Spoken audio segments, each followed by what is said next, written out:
The young woman stumbled through the polished corridor of the 50th floor, her reflection fractured across glass walls that stretched toward a ceiling lost in recessed lighting.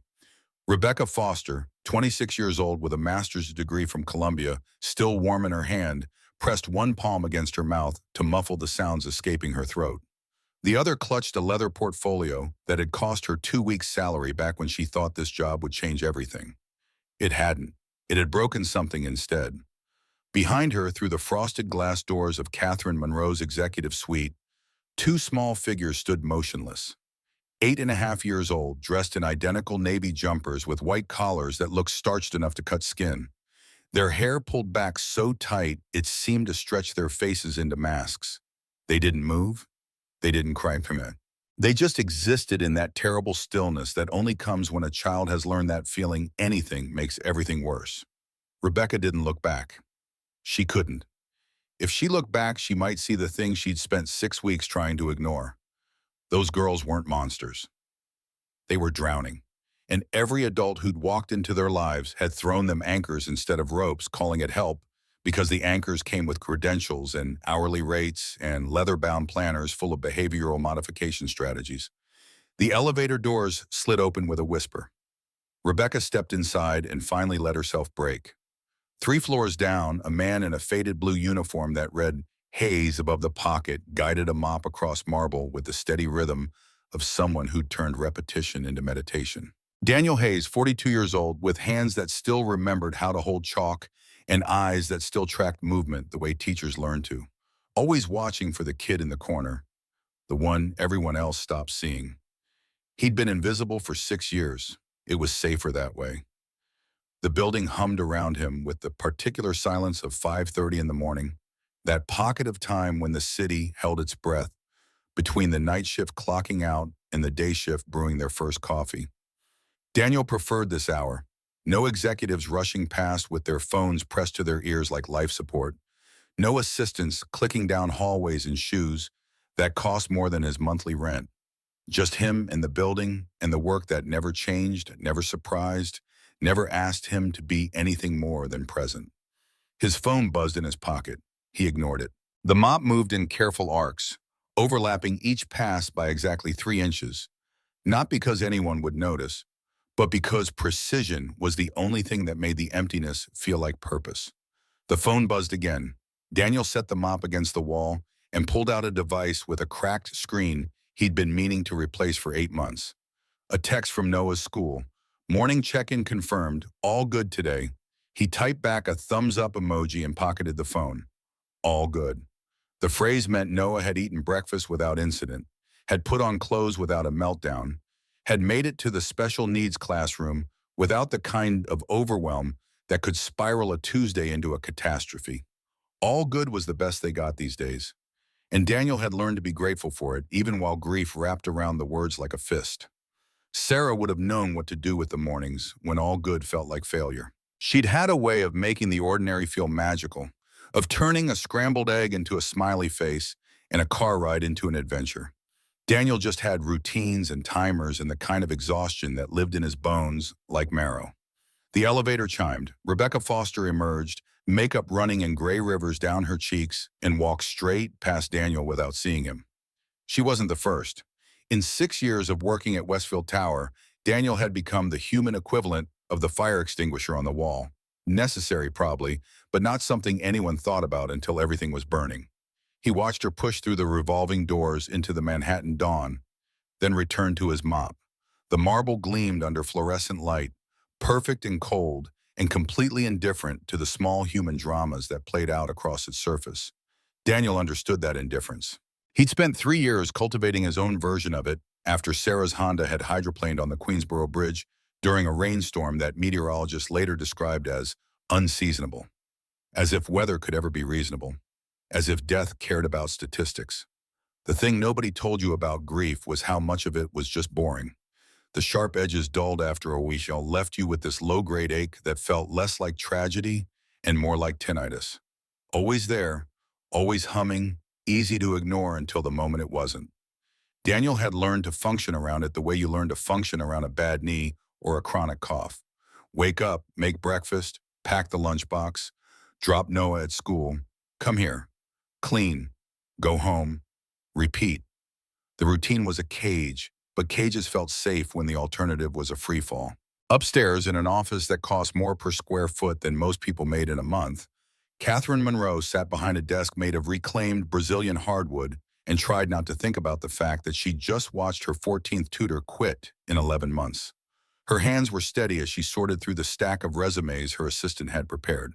All PhDs, all specialists in child psychology, all completely useless. But her jaw ached from clenching, and there was a pressure building behind her eyes that meant either a migraine or a breakdown, and she didn't have time for either. The intercom crackled. Her assistant's voice, carefully neutral. "Mrs. Monroe, your 9 o'clock is here." Catherine glanced at the two girls still standing by the window, Sophie and Grace, named after Richard's grandmothers because he had been sentimental that way, always looking backward to honor the dead, while Catherine had been the one pushing forward to build the future. Funny how she'd spent 2.5 years doing nothing but looking backward now, and it hadn't honored anyone. "Send them away," Catherine said into the intercom. "All of them. Cancel every interview." "Ma'am, you heard me." She released the button before her assistant could argue. The girls hadn't moved, hadn't spoken, hadn't even acknowledged that another adult had just fled their presence like they carried something contagious. Which Catherine supposed they did. Grief was the most infectious disease she'd ever encountered, and her daughters were patient zero for a strain she didn't have the antibodies to fight. Sophie's shoulders hitched once, a tiny movement that might have been a suppressed sob or just a breath. Grace's hand found her sister's, fingers intertwining with the unconscious ease of two people who'd shared a womb and a tragedy, and the terrible weight of a mother who'd forgotten how to mother. Catherine's throat closed. She looked away. The desk had belonged to Richard. Catherine had kept it after he died because selling it felt like erasing him, but working at it felt like haunting his ghost. Every morning she sat in his chair and tried to be the leader he'd been, visionary, compassionate, unflappable. And every morning she felt herself falling short. The company was thriving. Stock prices up 18% since she'd taken over. 3 new drugs in phase 3 trials. A partnership with Johns Hopkins that would revolutionize treatment protocols for autoimmune disorders. Monroe Pharmaceuticals was doing exactly what Richard had built it to do. But Sophie and Grace were falling apart, and Catherine couldn't figure out how to run a billion-dollar company and raise 2 daughters who'd stopped believing in anything, including her. "Go to school," she said without looking at them. "Mrs. Chen is waiting in the car." They left without a word. The door clicked shut with the kind of finality that made Catherine think of coffins, of the way Richard's casket had sounded when they lowered it into the ground on a Thursday afternoon in April, while rain hammered the cemetery tent, and Sophie had pressed her face into Catherine's ribs, and Grace had stood there dry-eyed and terrifying in her composure. 8 years old, both of them, and already they'd learned that the world was the kind of place that took fathers and left mothers who didn't know how to be enough. Catherine pulled out her phone and scrolled through her contacts until she found Dr. Margaret Whitmore's number. She'd been the 13th tutor, a week ago before the rotation had accelerated to the point of absurdity. Yale undergrad, Harvard PhD, author of 2 books on childhood behavioral disorders. Credentials that should have meant something. Hadn't. She dialed anyway. 3 rings. 4. Then, "Catherine, I wondered if you'd call. I need advice. Hire a residential treatment facility. Those girls need more help than any tutor can provide." Catherine's grip tightened on the phone. "They're 8. Which is exactly why they need intervention now, before the patterns have become pathological. Grace shows signs of oppositional defiant disorder. Sophie's selective mutism is getting worse. You're not equipped to handle this alone. I'm their mother. Yes, and you're also the CEO of a Fortune 500 company who's been running herself into the ground trying to be 2 people. Something has to give, Catherine. Make sure it's not your daughters." The call ended. Catherine set the phone down with the kind of care you use when you're afraid that any sudden movement will shatter whatever fragile control you're still clinging to. Her reflection stared back from the darkened computer screen. 48 years old according to her driver's license, 60 according to the lines around her mouth, 16 according to the part of her that still couldn't believe Richard was gone. She opened the bottom drawer of the desk and pulled out a leather journal with Richard's initials embossed on the cover. His handwriting filled the pages, the careful script of someone who'd thought in systems and loved in details. She'd read it so many times she'd memorized passages, but she opened it anyway to the last entry, dated 3 weeks before the diagnosis that would kill him in 18 months. If anything happens to me, Catherine needs to remember she doesn't have to be perfect. She just needs to be present. The girls won't remember the board meetings or the drug approvals. They'll remember whether their mother saw them. Catherine closed the journal. Downstairs, Daniel was moving methodically through the lobby, checking the trash bins and replacing the liner in the receptacle by the security desk. Upstairs on the 15th floor, in a storage room marked 15C, a little girl who'd stopped believing anyone could see her was about to learn that invisibility worked both ways. The morning stretched into midday. Daniel ate lunch on a bench outside the building, the same bench he'd used for 6 years, positioned in the slice of shade cast by the neighboring skyscraper. Tuna sandwich on wheat bread, apple sliced thin, water from a bottle he'd refilled so many times the plastic had gone cloudy. Across the street, a food truck sold gourmet tacos to people who could afford $8 for something that would disappear in 6 bites. Daniel had stopped noticing the disparity years ago. Different worlds, same city, and the trick was to stay in your lane. His phone buzzed. Not Noah's school this time. His mother-in-law, Diane, sending a photo of a Lego tower Noah had built during his occupational therapy session. Daniel zoomed in on the structure, noting the precise symmetry, the color-coded sections, the way his son had created order out of chaos the only way he knew how. Pride swelled in his chest, sharp and sweet, and edged with the guilt that came from knowing he couldn't give Noah the kind of attention Sarah would have managed without thinking about it. He typed back, "That's amazing, buddy." Then to Diane, "Thank you for being there." Her response came quickly. "Always. He's doing well today. Asked about you twice." Noah didn't speak much, hadn't strung together a full sentence in over a year, but he had ways of communicating that Daniel had learned to read like a language.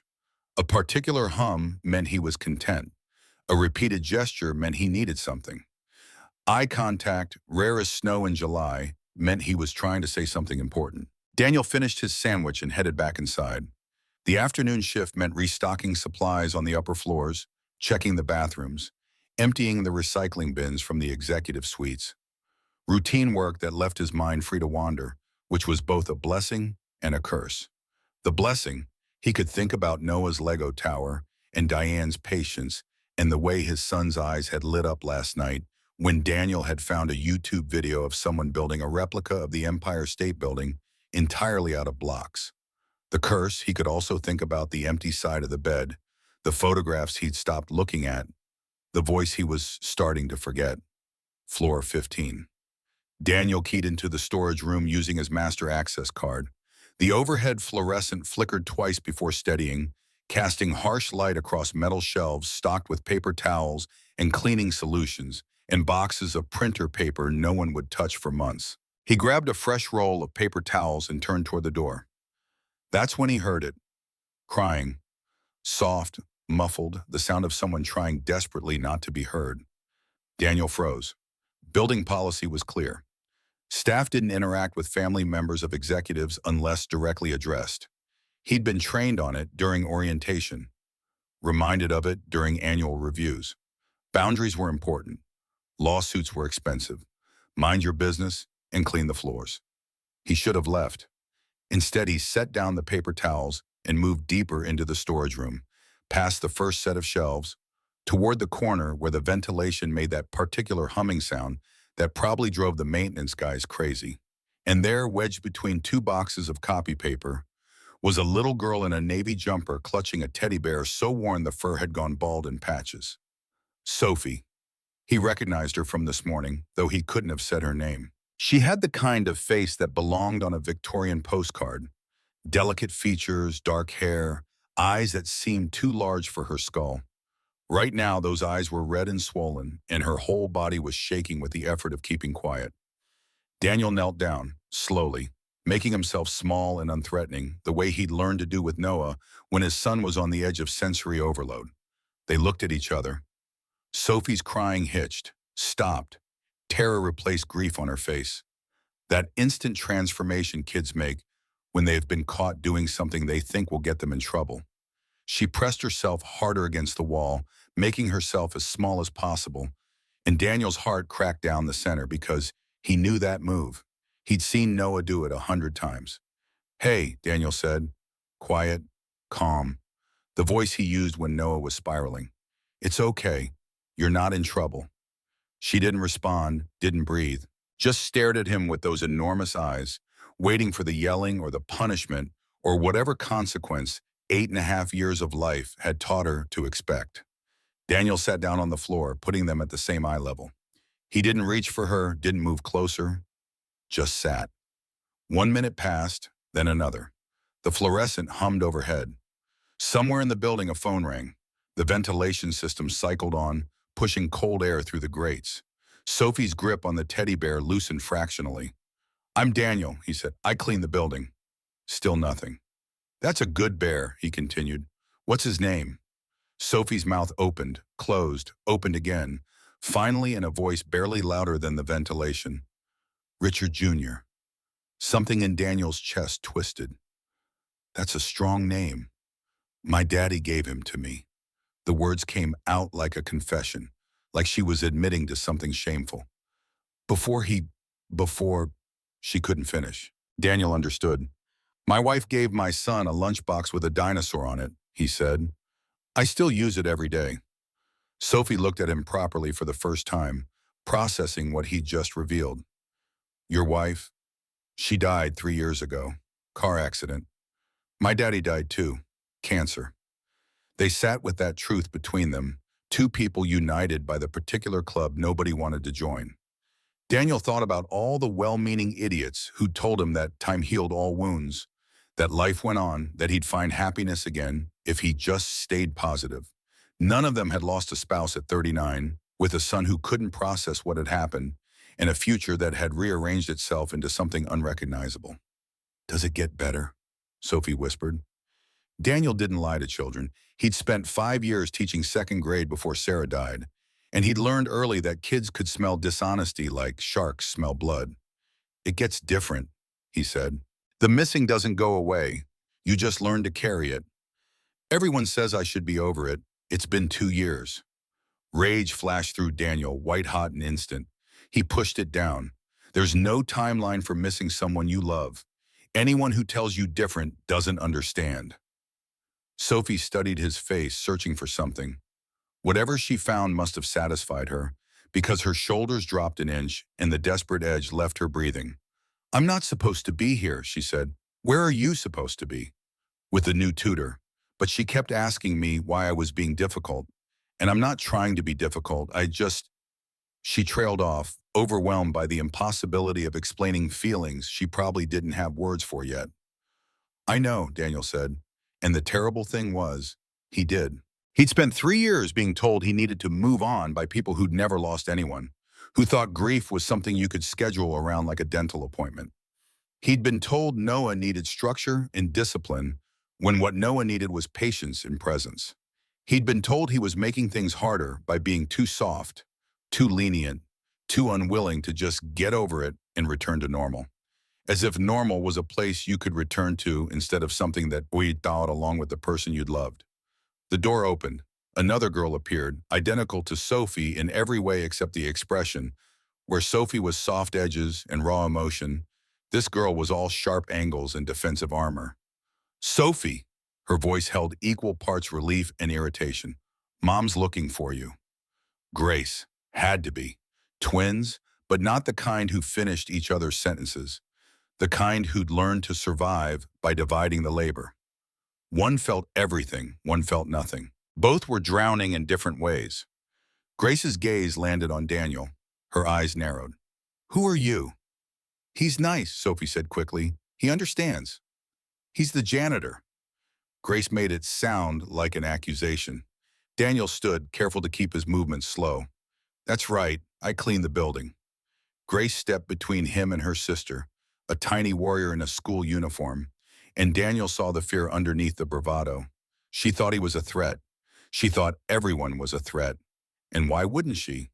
The world had proven itself untrustworthy in the most fundamental way possible. "We need to go," Grace said to Sophie. "Now." Sophie stood, clutching Richard Jr. against her chest. She looked at Daniel one more time, and in that look was a question he didn't know how to answer. Then they were gone, the door clicking shut behind them, and Daniel was alone in the storage room with the humming fluorescent and the lingering sense that he'd just crossed a line he couldn't uncross. He should have reported the interaction, should have gone straight to his supervisor and documented that he'd had unsolicited contact with an executive's family member. "Cover your ass," the employee handbook said. "Protect the company. Protect yourself." Daniel picked up his paper towels and went back to work. That evening in the apartment in Queens he'd shared with Sarah and now shared with her ghost, Daniel made dinner while Noah arranged Lego pieces on the living room floor in patterns that probably meant something significant if you knew the language. Chicken nuggets shaped like dinosaurs because they were the only protein Noah would eat without a fight. Sweet potato fries cut into precise matchsticks because uniformity mattered. Apple slices arranged in a smile because that's what Sarah used to do. And Daniel was determined to keep that one small piece of her alive in their routine. He set the plate on the table. "Dinner's ready, bud." Noah didn't look up from his Legos. His hands moved with the kind of focused intensity that meant he was deep in his own world, and pulling him out too quickly would result in the kind of meltdown that could derail the entire evening. Daniel waited, counted to 30, then knelt beside his son and gently placed a hand on Noah's shoulder, the agreed-upon signal that meant, "I need your attention." Noah's hand stilled. He didn't look at Daniel, but the stillness was acknowledgement enough. "Food's ready. 5 more minutes with the Legos, then we eat, okay?" Noah's head bobbed once. "Good enough." Daniel returned to the kitchen and pulled out his own dinner. Leftover pasta that had been left over for 3 days and probably shouldn't be eaten, but waste felt criminal when you were counting every dollar. His phone sat on the counter, screen dark, and he found himself thinking about Sophie's face when she'd asked if it got better, about Grace's defensive stance, about Catherine Monroe, whom he'd never met but whose reputation preceded her like weather, brilliant, driven, ruthless when she needed to be, and according to the break room gossip, completely out of her depth as a single parent. He wasn't going to get involved. It wasn't his business. He had his own kid to worry about, his own grief to manage, his own life that was held together with routine and willpower, and the thin hope that someday he'd wake up and it would hurt less. But when Noah finally came to the table and ate his dinner in the careful, methodical way he did everything, Daniel found himself thinking about that storage room, about the sound of muffled crying, about a little girl who'd been told she should be over the worst thing that had ever happened to her. After dinner, after the bath time routine and the carefully orchestrated bedtime that involved weighted blankets and white noise and exactly 7 minutes of back rubbing, Daniel sat alone in the living room with the TV on, but the sound off. On the screen, people moved through sitcom lives where problems resolved in 22 minutes and nobody stayed dead.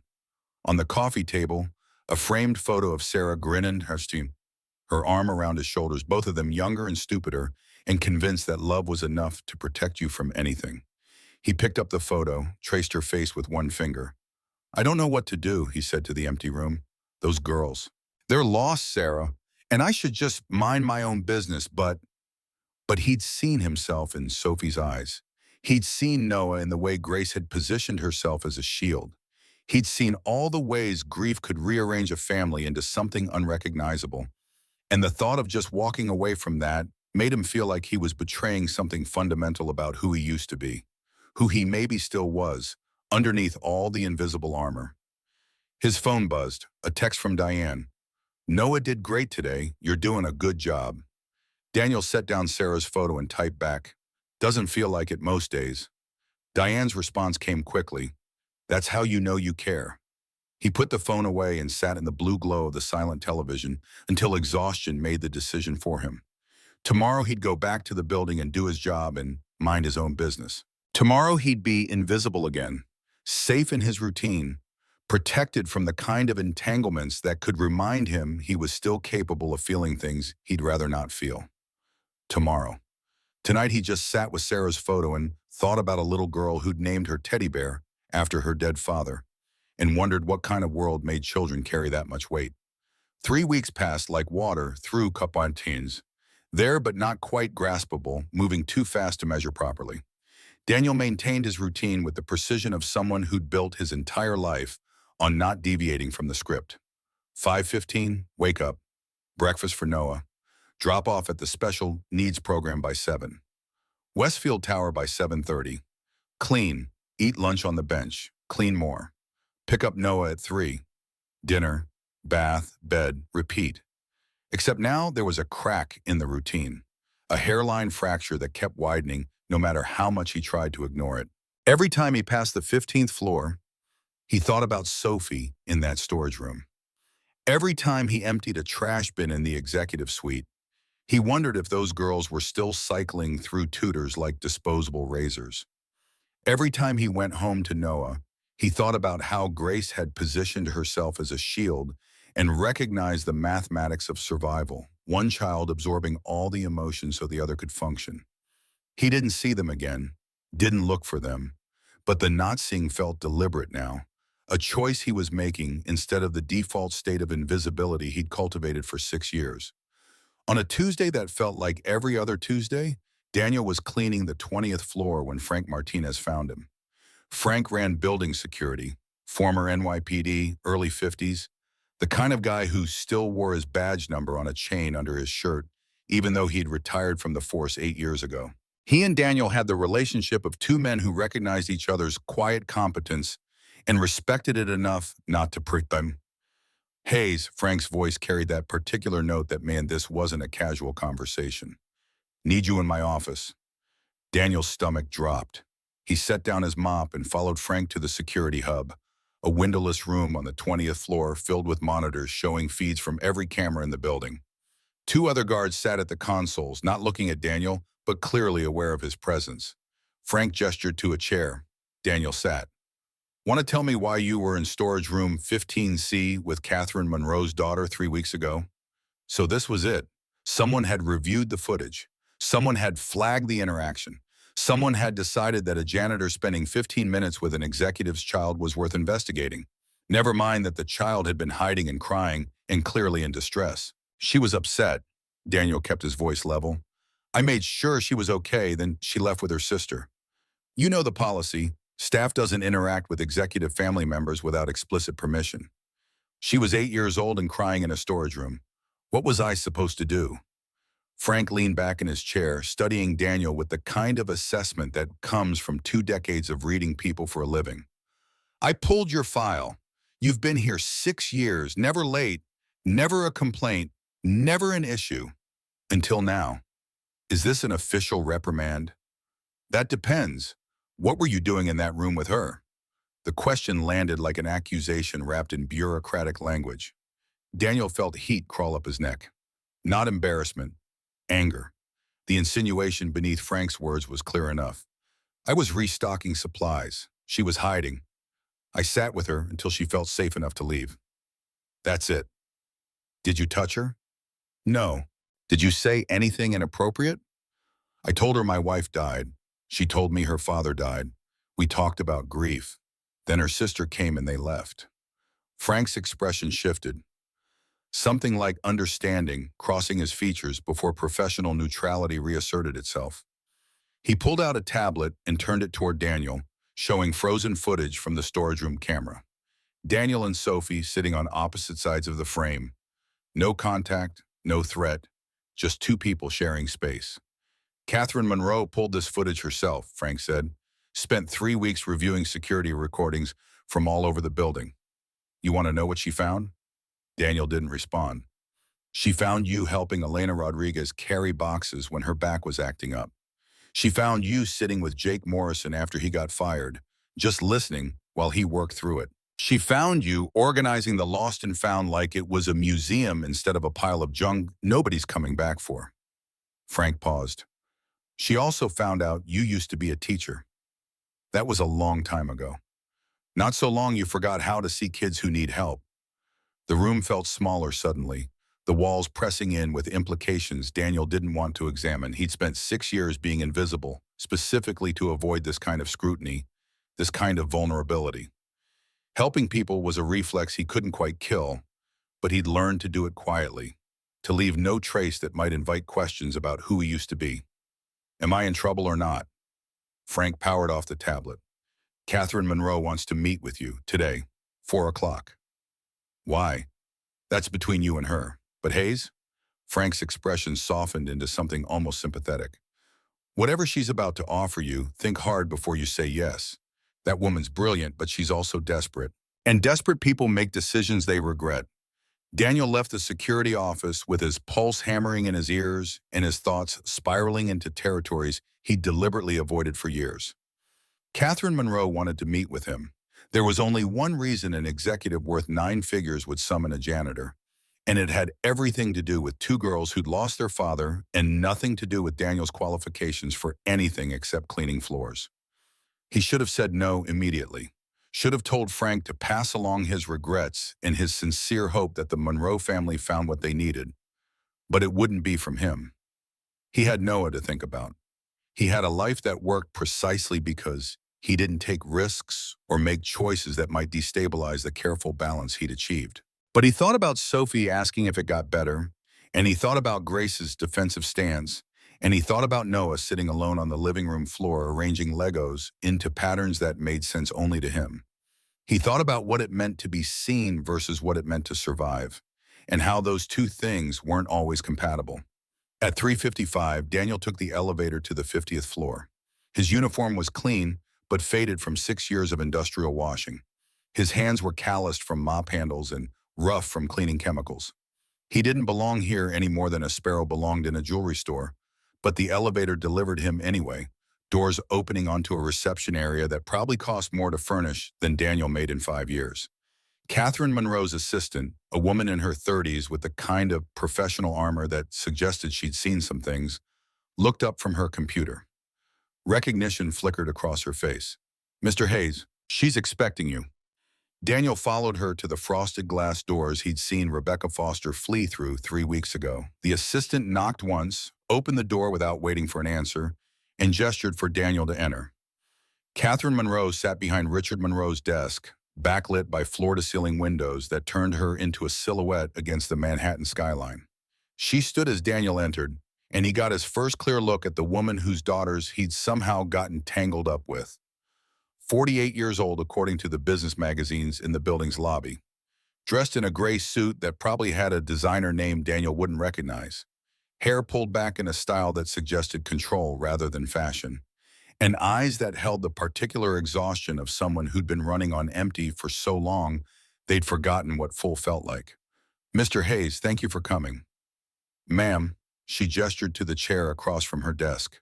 Daniel sat, hyper-aware of his uniform, his calloused hands, the gulf between them that wasn't just about money but about entire ecosystems of privilege and power.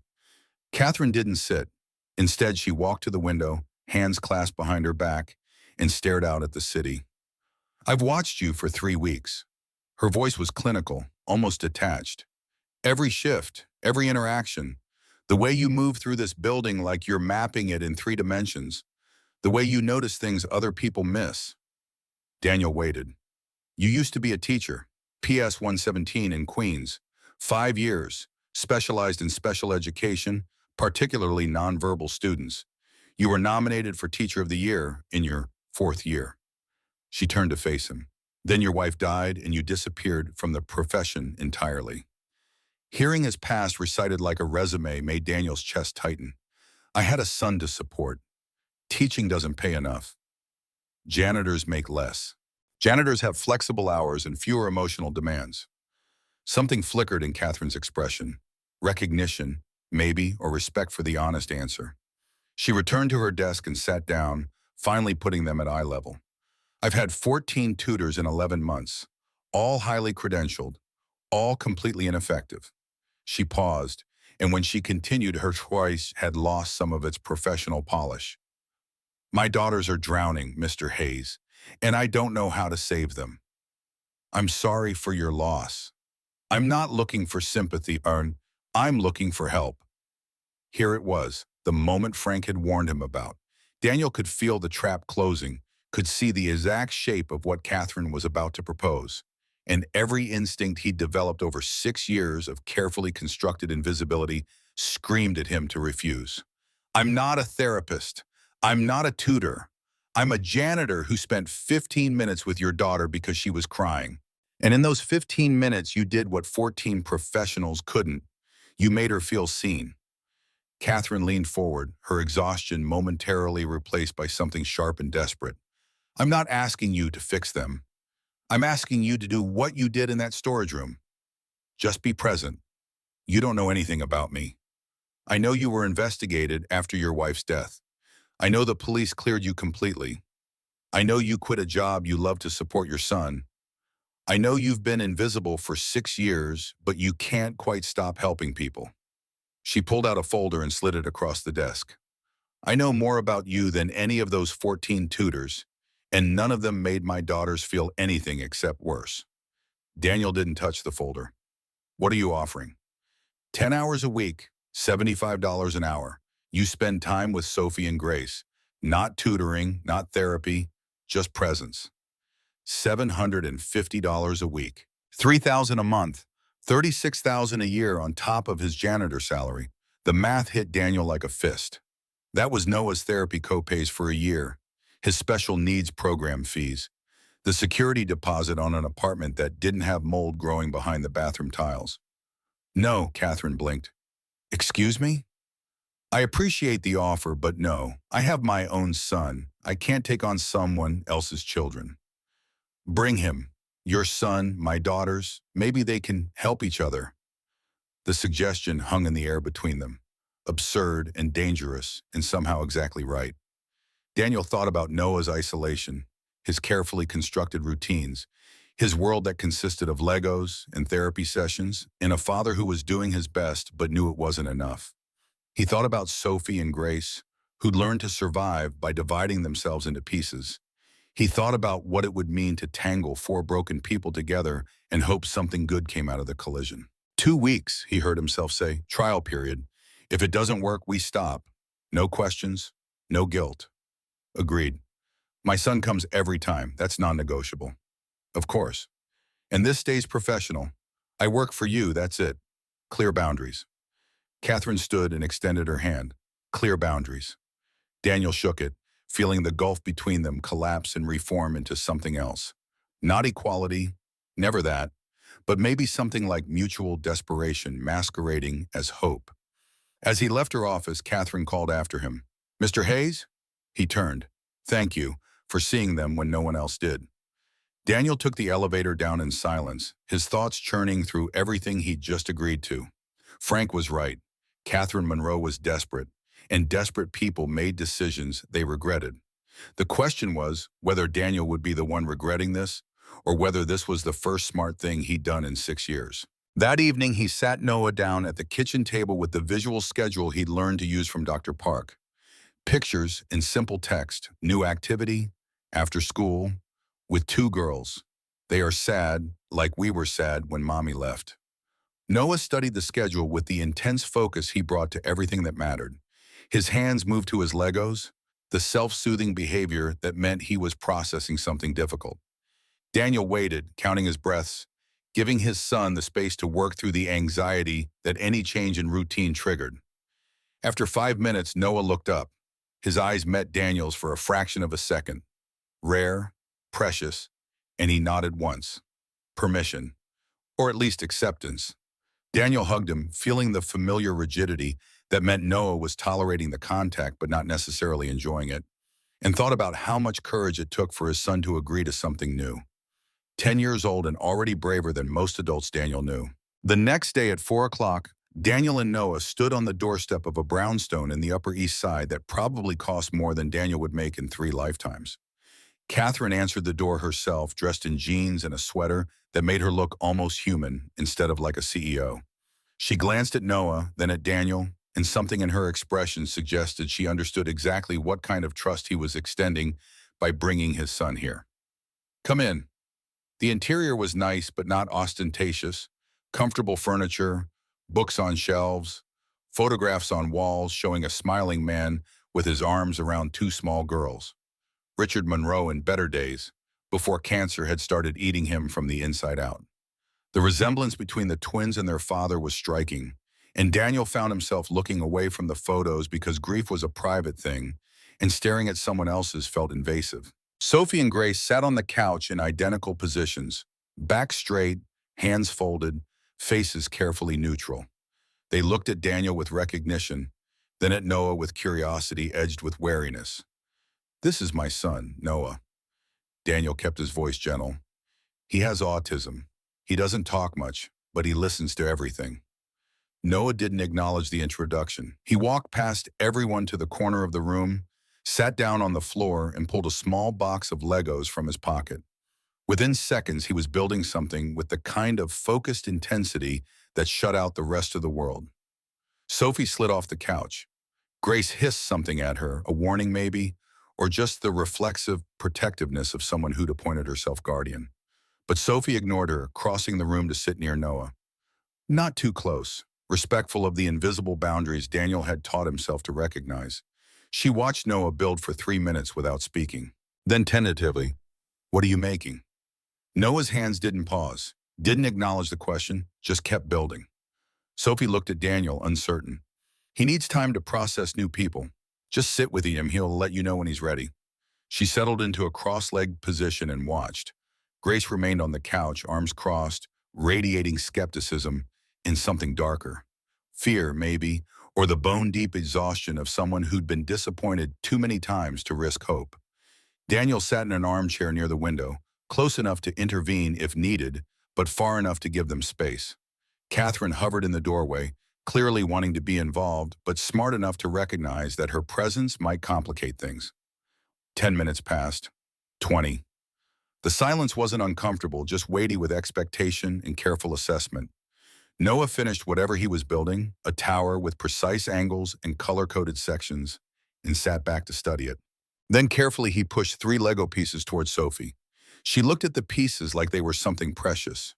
Looked at Daniel. He nodded permission she didn't need but seemed to require anyway. "Can I use these?" Noah's response was to push another piece toward her. Not exactly verbal consent, but clear enough. Sophie began to build. Her construction was less precise than Noah's, more organic, the kind of thing that suggested she was building by feel rather than plan. Grace watched from the couch, her defensive posture softening by degrees so subtle Daniel almost missed them.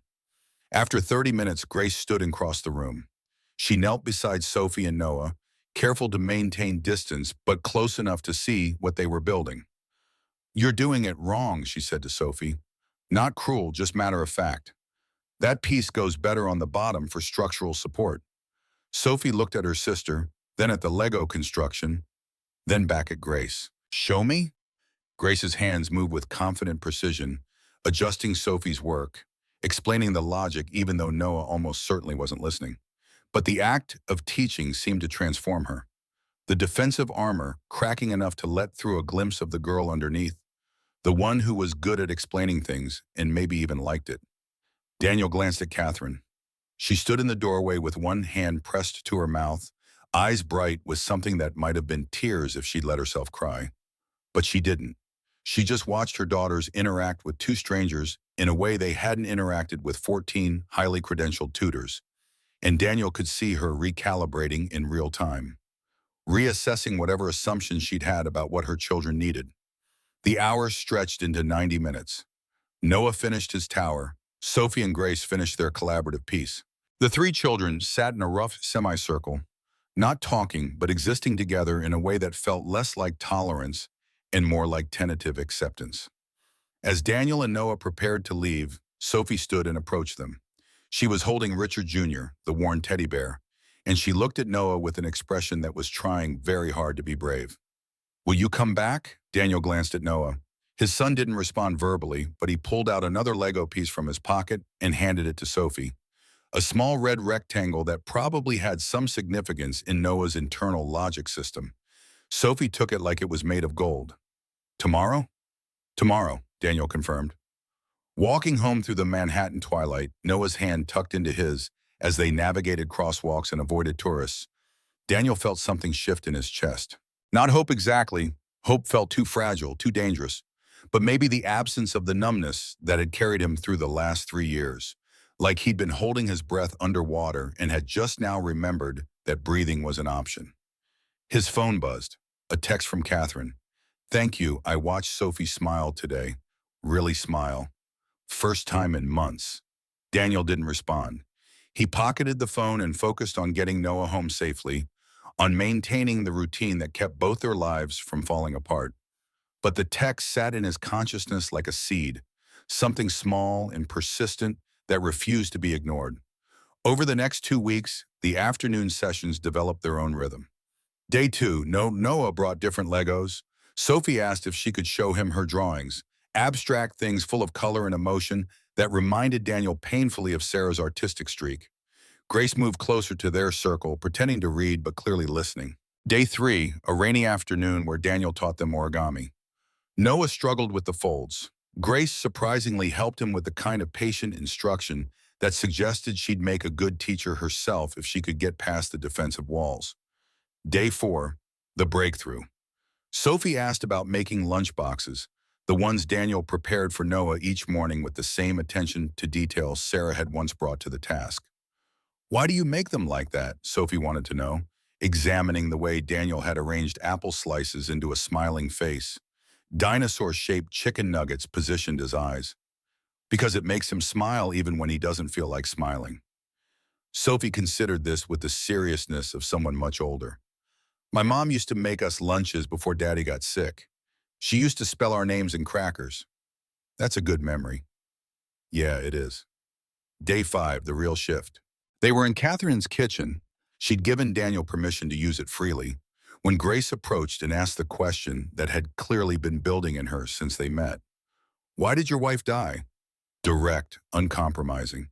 The kind of question adults danced around but children asked because they hadn't learned yet that some truths were supposed to stay buried. "Car accident, rainy night. She was coming home from the grocery store." "Do you still miss her?" "Every single day." Sophie stopped what she was doing, arranging crackers into elaborate patterns, and turned to face Daniel fully. "Does it get easier?" Here it was again, the question he'd answered 3 weeks ago in a storage room, the question that kept circling back because there was no good answer, only honest ones. "It gets different. The missing doesn't go away. You just learn to carry it." He paused, choosing his words carefully. "But you know what helps? Carrying it with people who understand. People who know what it's like to love someone and lose them and have to keep going anyway." Grace's jaw tightened. Sophie's eyes filled with tears she didn't let fall. And Noah, who'd been silently building in the corner, got up and crossed the room to stand beside Sophie. He didn't touch her, didn't speak, just stood there in solidarity, a 10-year-old boy who understood grief in ways no child should have to. That night, after Daniel and Noah had left, Catherine sat alone in Richard's study surrounded by his books and his awards, and his carefully cataloged research notes. She pulled out his journal again, flipping past entries she'd memorized, searching for something she couldn't quite name. She found it 3/4 through, dated 5 years before his diagnosis.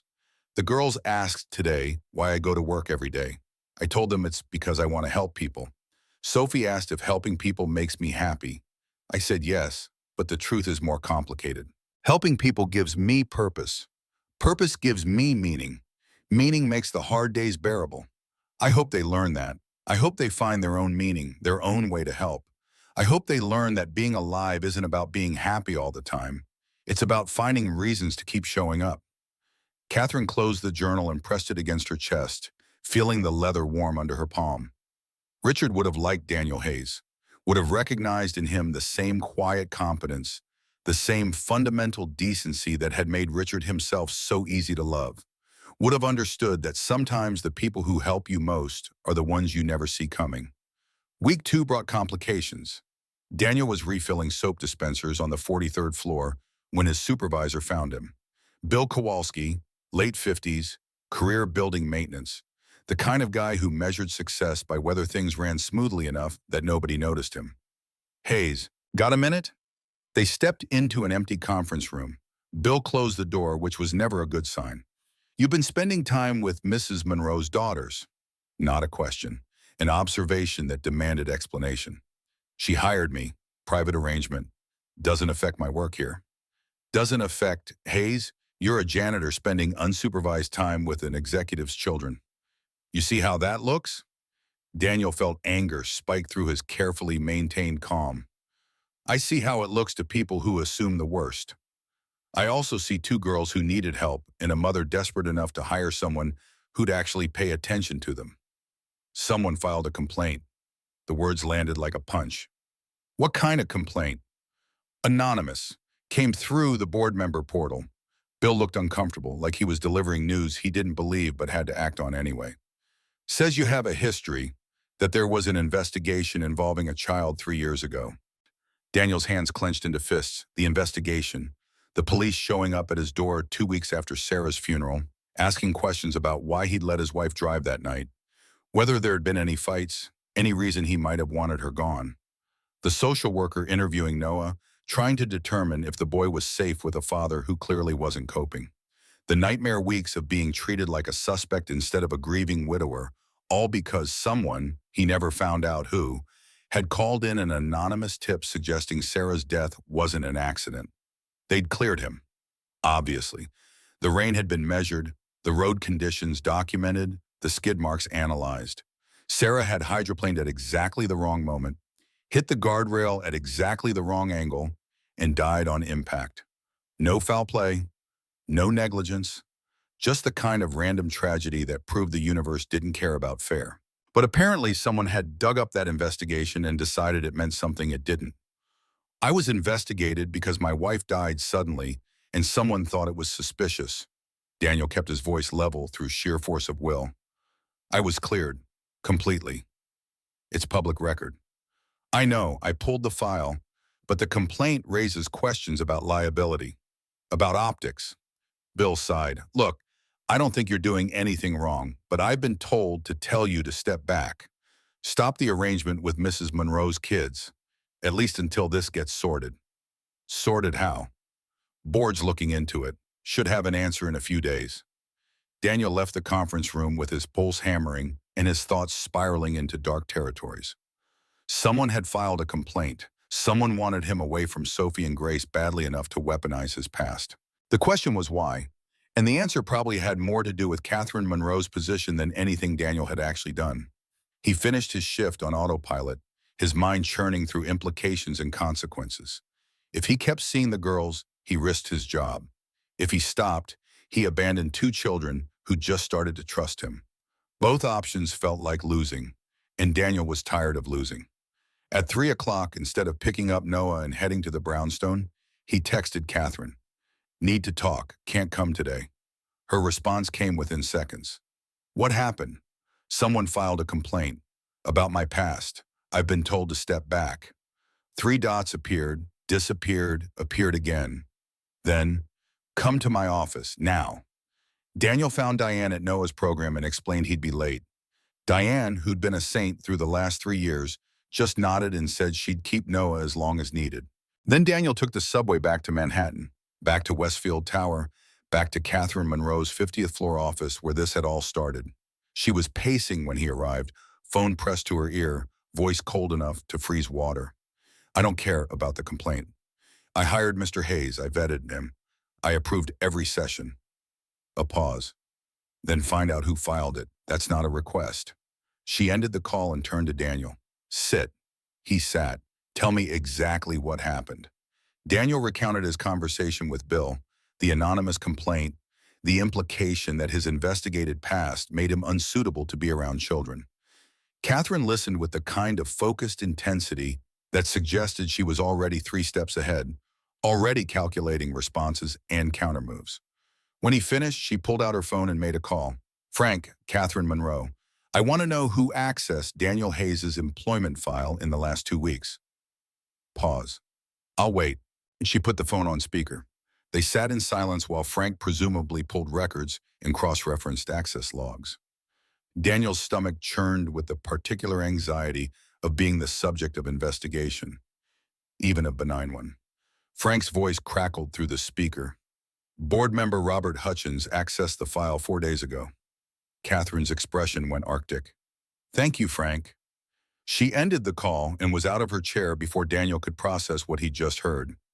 He followed her down the corridor to another office, this one belonging to someone named Robert Hutchins, according to the nameplate, and watched as Catherine walked in without knocking. Robert Hutchins was in his mid-50s, silver hair, expensive suit, the kind of face that suggested he'd spent a career making difficult decisions and sleeping fine afterward. He looked up as Catherine entered, and something like guilt flickered across his features before professional composure reasserted itself. "Catherine, I was going to call. You filed a complaint against Daniel Hayes. Not a question, an accusation." Robert stood.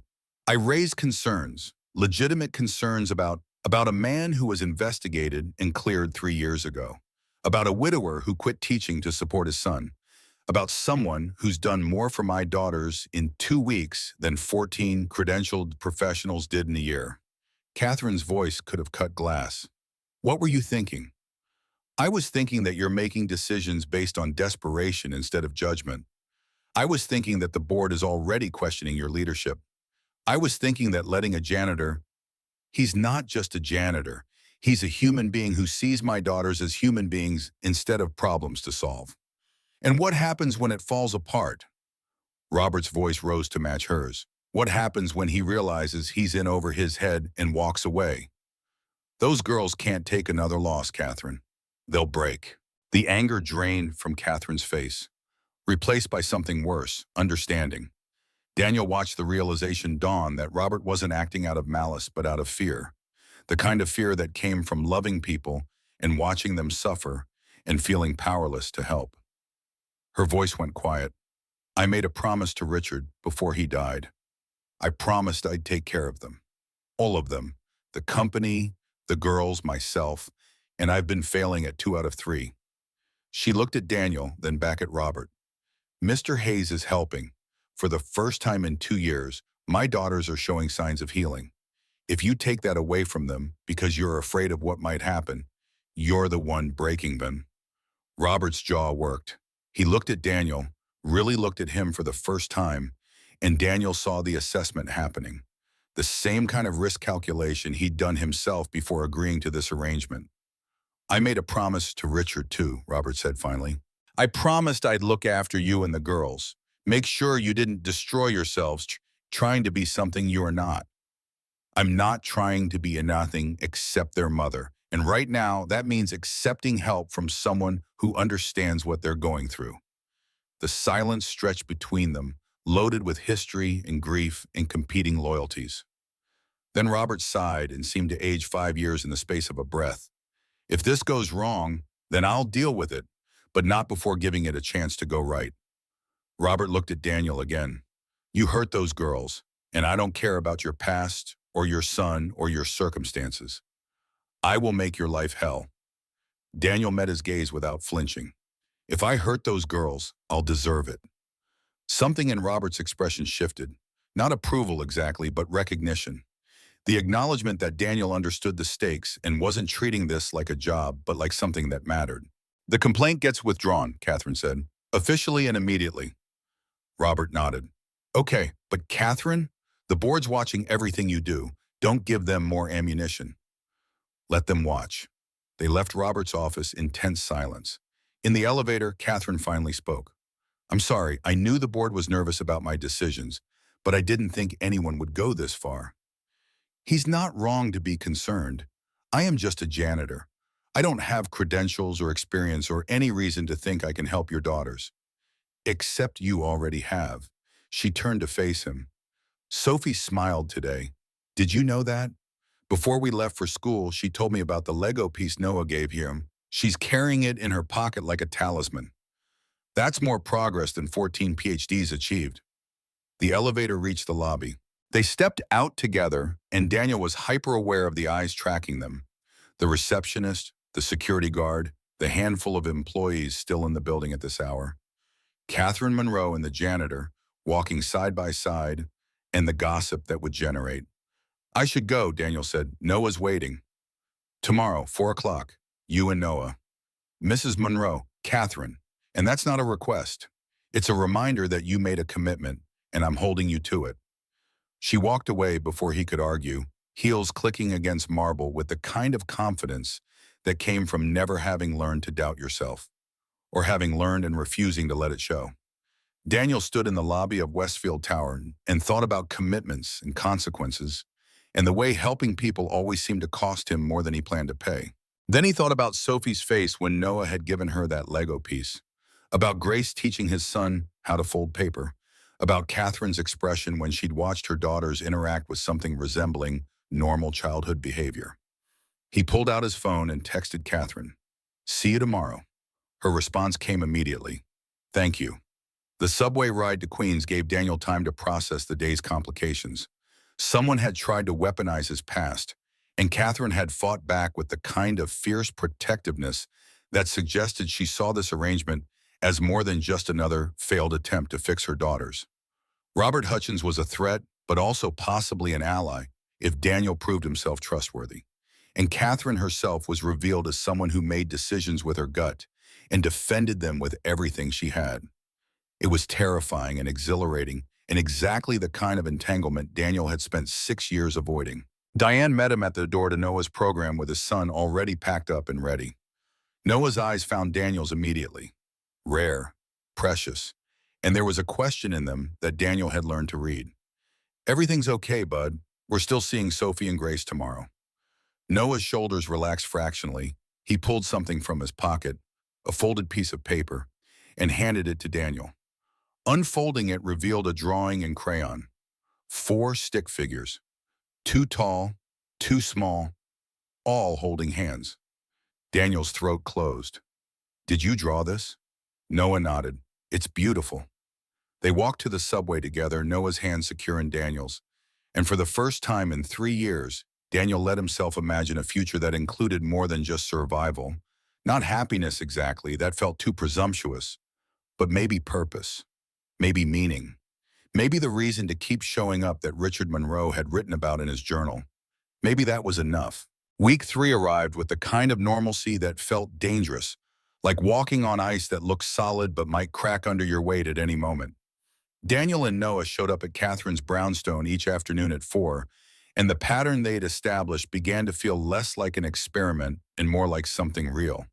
Sophie started bringing her sketchbooks to show Noah, abstract watercolors that captured emotion in a way language never could.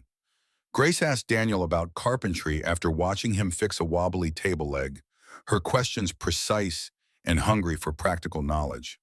Noah spoke twice more, both times single words directed at Sophie, and each utterance felt like a minor miracle.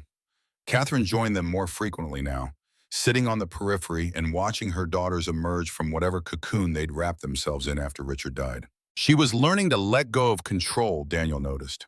Learning that being present didn't mean orchestrating every interaction or jumping in to smooth over awkward silences. Sometimes the silence was where the healing happened. On a Thursday that smelled like early autumn, even though summer hadn't officially ended, Sophie asked the question that had clearly been building for days. "Can you teach us to make the lunches? The ones you make for Noah?"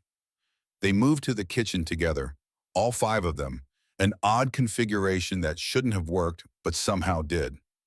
Daniel laid out the components: bread, peanut butter, apple slices, crackers in shapes that could be arranged into faces or patterns.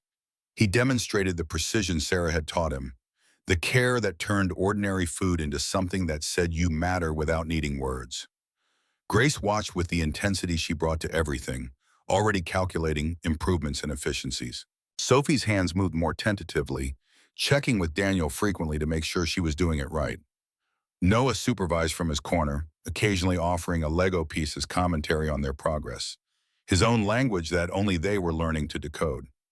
Catherine stood in the doorway holding her phone, and Daniel assumed she was checking emails until he heard the camera shutter sound. She was taking pictures, documenting this moment when her daughters remembered how to be children, doing something that had no productivity metric attached, just the simple pleasure of creating. "Mom," Grace looked up, "can we take these to school instead of buying lunch?" Catherine's composure cracked just enough to show the emotion underneath. Of course. They finished 2 lunches, one for tomorrow, one for the day after, and the pride on both girls' faces suggested they'd accomplished something significant, which they had. Not the sandwiches themselves, but the reclamation of a ritual their mother used to perform before grief had taught her to outsource everything that hurt too much to do herself. Daniel cleaned the kitchen while the children migrated to the living room. Catherine helped, moving in the careful silence of someone who wanted to say something but couldn't quite find the entry point. Finally, my husband used to make their lunches every Sunday, prep for the whole week. He'd write little notes and hide them in the bags. Bad jokes, mostly, or drawings of dinosaurs. She paused, hands stilling on the dishcloth. After he got sick, I couldn't keep doing it. Couldn't look at those lunch bags without seeing him. So I gave the school my credit card number and told myself I was being practical. You were surviving. I was running. She turned to face him. And you're teaching them to stand still, to sit with the hard things instead of avoiding them. I'm just making sandwiches. You're showing them that the ordinary rituals matter, that there's meaning in the small acts of care we do for each other. Her voice dropped lower. That's not just, it's everything. The moment stretched between them, weighted with recognition and something else Daniel couldn't quite name. Then Sophie's voice called from the living room, asking Noah about his Lego technique, and the spell broke. Over the next several days, the progress became undeniable. Sophie started talking more at school, according to the notes her teacher sent home. Grace got into fewer fights, channeled her protective energy into helping classmates with math instead of defending Sophie with her fists. Noah began using the communication cards they'd created together. Red for overwhelmed, yellow for needing space, green for happy to interact. And Sophie and Grace adopted the same system for themselves. But progress never moved in straight lines. On the Tuesday before everything changed, Daniel's phone rang during his lunch break. The number belonged to Noah's school, and his stomach dropped before he even answered. Mr. Hayes, this is Principal Morrison. I'm afraid Noah's had an incident. The word incident could mean anything from a meltdown to an injury, and Daniel's mind immediately conjured the worst possibilities. What happened? Another student made some comments about you, about your situation with the Monroe family. Noah became upset and pushed the child. Ice flooded Daniel's veins. Noah had never hit anyone, though. Never. His son wasn't wired for violence. When he got overwhelmed, he shut down, went internal, disappeared into himself until the storm passed.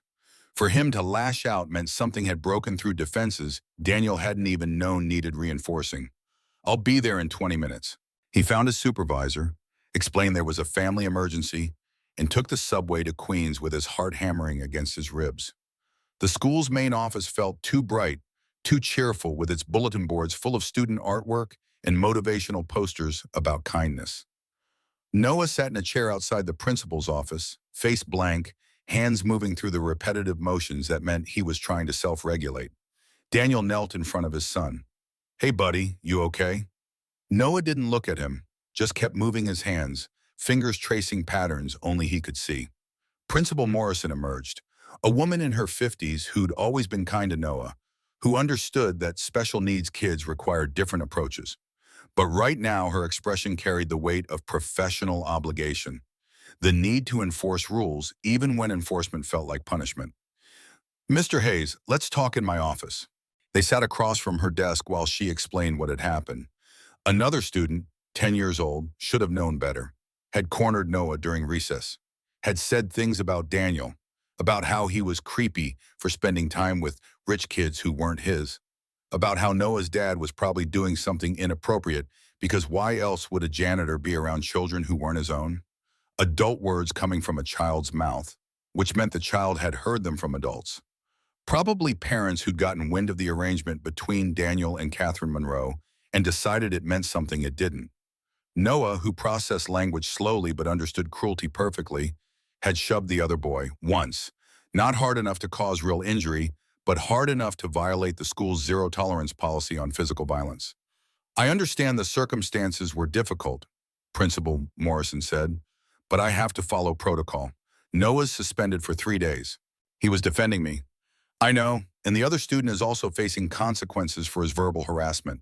But Mr. Hayes, I need to be honest with you. This isn't just about today. There's been talk among parents, questions about your involvement with the Monroe children. Some people are concerned. The euphemism landed like a slap. Concerned, as if Daniel's attempts to help two grieving girls was something suspicious instead of something decent. What kind of questions? The kind I can't repeat without validating them. But I wanted you to know that Noah's hearing them too. Kids talk. They repeat what their parents say. And right now, some of what they're repeating is unkind. Daniel left the school with Noah beside him, silent and unreachable. They took the subway back to the apartment where Daniel was supposed to drop him off before heading back to work. But calling in for the rest of the day felt more important than cleaning floors. They sat together on the couch. Daniel tried several approaches, asking questions, offering comfort, giving space. But Noah remained locked in whatever internal fortress he'd built around himself. Finally, Daniel just put on a nature documentary about sea creatures and let his son zone out while he figured out what came next. His phone buzzed, a text from Catherine. "Girls are asking where you and Noah are. Everything okay?" Daniel stared at the message for a long moment before responding. "Noah got suspended from school. Kids saying things about me, about us. I think we need to stop." The three dots appeared immediately, disappeared, appeared again. Then Catherine's response, "Don't you dare. Come over tonight, 7 o'clock. We need to talk." The certainty in her words should have annoyed him. This assumption that she could dictate terms, that her needs outweighed his concerns about Noah's welfare. Instead, it felt like someone had thrown him a rope while he was drowning, and he grabbed it without questioning whether it would hold. At 7 o'clock, Daniel left Noah with Diane, who'd been briefed on the situation and had that particular grandmother expression that suggested someone was going to get a stern talking to, though she hadn't decided who yet. He took the subway to Manhattan, feeling like he was walking toward a confrontation he wasn't prepared for. Catherine answered the door in yoga pants and an oversized sweater, her CEO armor completely absent. "Where's Noah?" "With his grandmother. Didn't think he needed more drama today." "The girls will be disappointed. They made him something." She stepped aside to let him enter. "But we need to talk first." Sophie and Grace were upstairs. He could hear their voices through the ceiling, arguing about something with the casual intensity of siblings who felt safe enough to fight. Catherine led him to the kitchen and poured 2 glasses of wine without asking if he wanted any. "I heard about what happened at Noah's school. I'm sorry." Sorry doesn't fix it. Those kids heard their parents talking, and their parents heard rumors from somewhere. He accepted the wine but didn't drink it. "This is exactly what I was afraid of. Getting tangled up with your world was always going to blow back on my son." "So what are you saying? You want to quit?" "I'm saying maybe Robert Hutchins was right. Maybe this was a bad idea. Maybe your daughters needed actual professionals instead of a janitor with a savior complex." Catherine's expression hardened. "First, you don't have a savior complex. You have empathy, which is different. Second, my daughters needed someone who sees them as human beings instead of case studies. Third, don't you dare use what happened to Noah as an excuse to run. This isn't running, it's protecting my son." "From what?" "From being connected to people who care about him? From having friends who understand what it's like to lose a parent? From having a community instead of just you and his grandmother?" She set down her wine glass with enough force to make liquid slosh. "What happened at his school is horrible, but the solution isn't isolation. It's showing him that the people who matter, the people who actually see him, their opinions are the ones worth caring about." Daniel wanted to argue, wanted to point out that she didn't understand what it was like to have a vulnerable child, to live with the constant terror that the world would hurt him in ways Daniel couldn't prevent. But then he remembered Sophie asking if it got better, and Grace teaching Noah how to fold paper, and the drawing his son had made of 4 stick figures holding hands. "Someone leaked information to the press," Catherine continued. "A gossip blog published something yesterday about my questionable judgment. Mentioned you specifically, didn't use your name but made it clear enough. Anonymous sources saying I'm letting inappropriate people around my daughters." Jesus. "The board's calling an emergency meeting Monday. They're going to vote on whether I should take a leave of absence." She picked up her wine and drank half of it in one swallow. "Robert tried to warn me, said I was making myself vulnerable. And he was right. But you know what? I don't care. You should care. You could lose your position. I could lose my daughters." Her voice cracked on the last word. "If I choose this company over them again, if I let fear or politics or other people's opinions determine how I mother them, then I've already lost. They'll just be two more girls growing up with a parent who was physically present but emotionally absent. And I won't do that to them. The kitchen fell silent except for the hum of the refrigerator and the distant sound of Sophie and Grace upstairs. Daniel thought about the choice Catherine was making, the way she was willing to risk everything because she'd finally figured out what mattered. It was brave and terrifying and exactly the kind of decision that could destroy you if it went wrong. What do you want from me? I want you to stop being afraid. I want you to trust that we can handle whatever comes next. I want you to show Noah that running from hard things doesn't make you safe. It just makes you alone. She moved closer, her expression fierce. And I want you to come to that board meeting Monday and tell them exactly what you told Sophie in the storage room. Tell them there's no timeline for grief. Tell them that presence matters more than credentials. Tell them that my daughters are healing, and that's worth more than optics. They'll crucify me, probably, but we'll be standing with you. Daniel looked at this woman who'd built a pharmaceutical empire and was willing to risk it for her children, and something in him shifted. Not hope exactly, he still didn't trust that, but recognition. She was right. Running didn't protect anyone. It just ensured you'd be alone when the world came for you anyway. Monday, he said, I'll be there. Catherine's shoulders dropped, relief visible in every line of her body. Thank you. Footsteps thundered down the stairs. Sophie and Grace burst into the kitchen, saw Daniel, and simultaneously held up a sheet of paper covered in crayon drawings and careful printing. We made this for Noah, Sophie announced, to help him feel better. The paper showed 4 stick figures, the same ones from Noah's drawing, surrounded by words in Grace's neat handwriting. You're not alone. We're your family. The good kind, the kind you choose.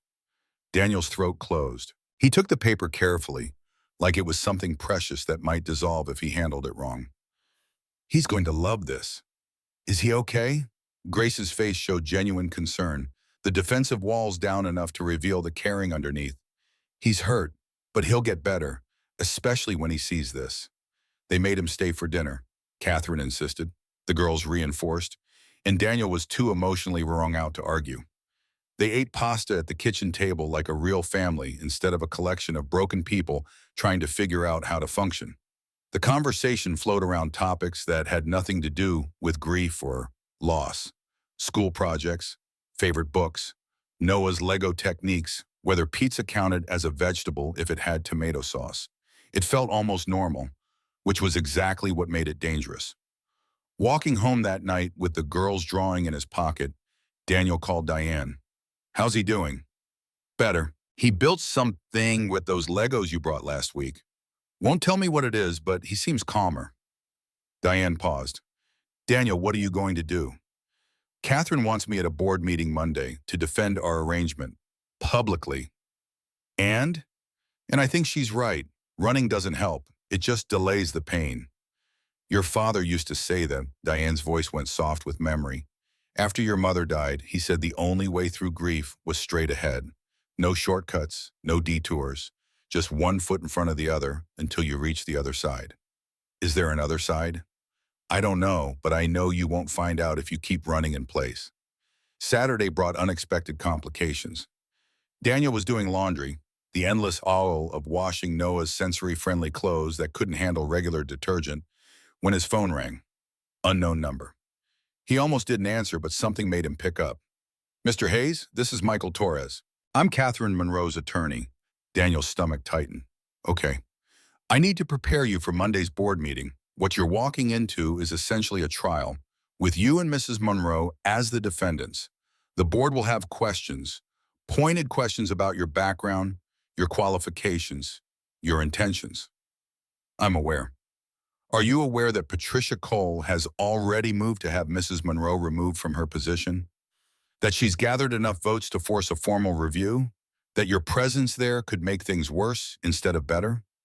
Catherine asked me to come. Mrs. Monroe is making decisions based on desperation and maternal instinct, which are understandable but not necessarily strategic. I'm advising you, as her attorney, that showing up Monday might damage her case more than help it. Daniel leaned against the washing machine, feeling the vibration through his spine. What's your recommendation? Stay away. Let me handle the board. Let Mrs. Monroe present evidence of the girl's improvement without dragging in the complications of your employment status and investigated past. She wants me there.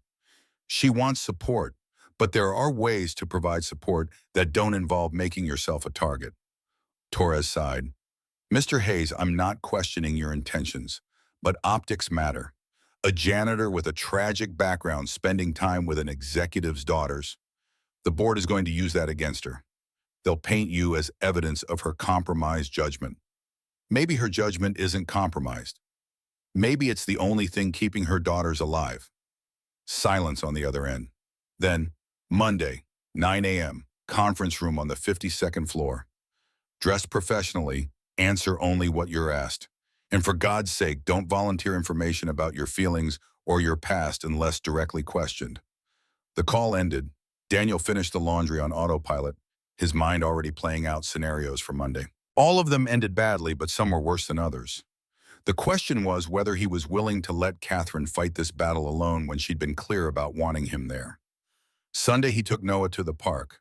They sat on a bench watching other families play, fathers pushing daughters on swings, mothers chasing sons around the playground.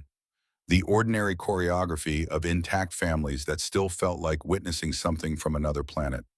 Noah arranged leaves in patterns on the bench between them, his hands moving with the focused precision that meant he was processing something complex.